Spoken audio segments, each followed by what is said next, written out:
আসসালামু আলাইকুম প্রিয় দর্শক, স্বাগত স্পোর্টস অনে। শান্ত লিটন সম্বন্ধে ব্যর্থতায় বাংলাদেশ দল যখন ট্রলের শিকার হচ্ছে নিয়মিত, সেই জায়গা থেকে আজকে আপনাদেরকে দেখাবো আশার আলো। বাংলাদেশ ক্রিকেটে এমন কয়েকজন উঠতি তারকা রয়েছেন যারা ভবিষ্যতে বাংলাদেশ ক্রিকেটকে ভালো কিছু উপহার দিতে পারে। চলুন বাংলাদেশ দলে থাকা সেই সকল তারকাদের একটু খোঁজ খবর নিয়ে দেখি তারা কেমন করছেন।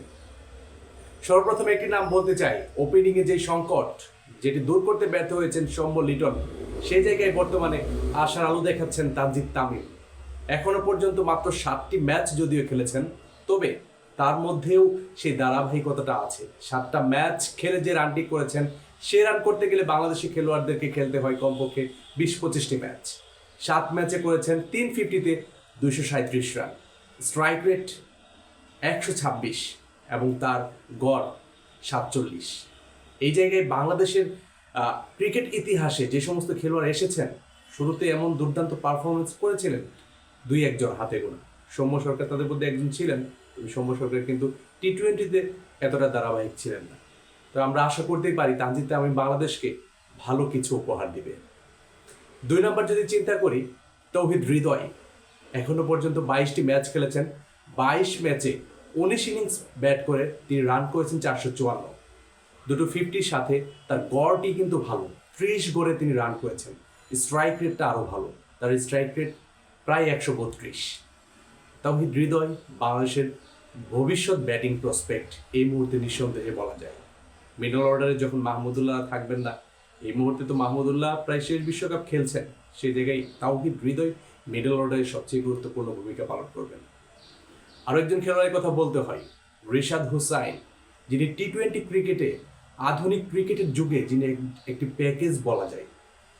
তাকে প্রপার ইউটিলাইজ করতে পারলে তিনি হতে পারে বাংলাদেশের জন্য একজন আদর্শ অলরাউন্ডার।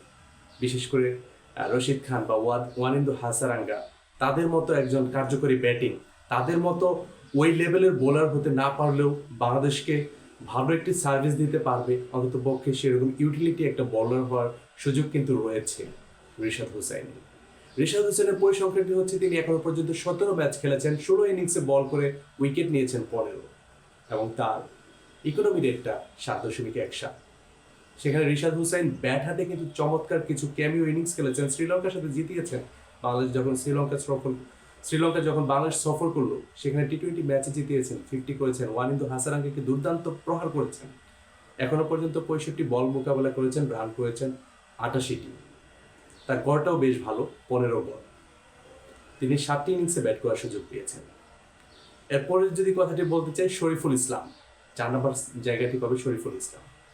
শরীফুল ইসলাম এখনো পর্যন্ত বাংলাদেশকে বিশেষ করে লাস্ট ওয়ানডে এবং টি-20-তে কিন্তু ধারাবাহিকভাবে ভালো কিছু উপহার দিয়ে যাচ্ছে। তো এই শরীফুল ইসলামকে আমার কাছে মনে হয় তার ফিজিক্যাল যে স্ট্রেংথ, সেই জায়গায় তাকে ওয়ানডে এবং টি-20 এই দুটো লিমিটেড ওভারের ক্রিকেটে সীমাবদ্ধ রাখা উচিত।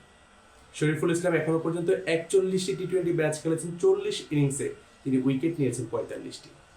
যার ইকোনমি রেট 8.15।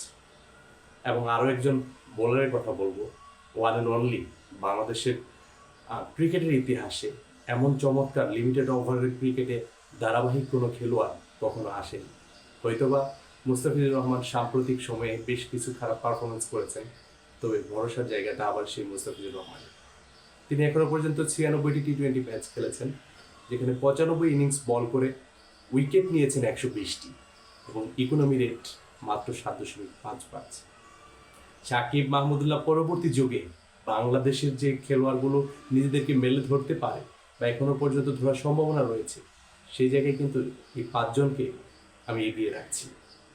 হইতে পারে যে বাংলাদেশকে এই 5 জনের নেতৃত্বে আরও 2-1 গুরুত্বপূর্ণ খেলোয়াড় আসলে বাংলাদেশ টিমটা কিন্তু দুর্দান্ত পারফর্ম করতেও পারে।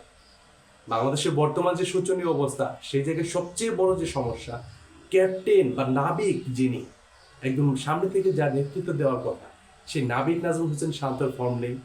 সেই সাথে তার যে আরও 2 জন গুরুত্বপূর্ণ ট্রপস যারা টপ অর্ডারে ব্যাট করে থাকে, সেই সৌম্য সরকার এবং লিটন কুমার দাস, এই 2 জনেরই ফর্ম নেই। এর জন্যই মূলত বাংলাদেশ বারবার ব্যর্থ হচ্ছে।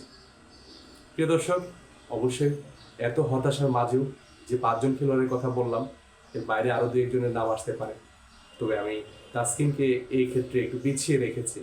তাসকিন আসলে ইনজুরি প্রবণ একজন খেলোয়াড়, সবসময় সার্ভিস দেওয়ার জন্য সে আসলে ধারাবাহিকভাবে থাকে না, দলে থাকলে পারফর্ম করে, বাট ইনজুরিতে অনেকটা সময় তাকে বাইরে থাকতে হয়। তবে চোখ রাখতে পারেন এই পাঁচজনের উপর। ধন্যবাদ সবাইকে স্পোর্টস অনের পাশে থাকার জন্য।